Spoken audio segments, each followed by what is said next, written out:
How to clear your Instagram search history. Many of us can relate to the desire to clear our online search history everywhere we go, including me.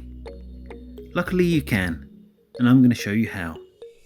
Okay, straight into it. First, open up the Instagram app.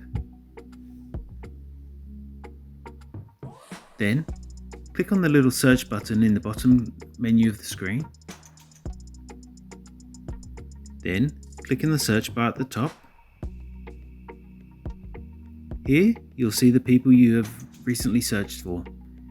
Now, you can either go through one by one, clicking the X next to each of the names, or click where it says See All. And here, you click Clear All. Then it'll ask you to confirm, click Clear All. And that's all it takes to clear your Instagram search history. If you found this video helpful, I'd love it. If you found this video helpful, I'd love it if you liked the video, subscribe to my channel, and let me know in the comments if this worked for you. Thanks for watching.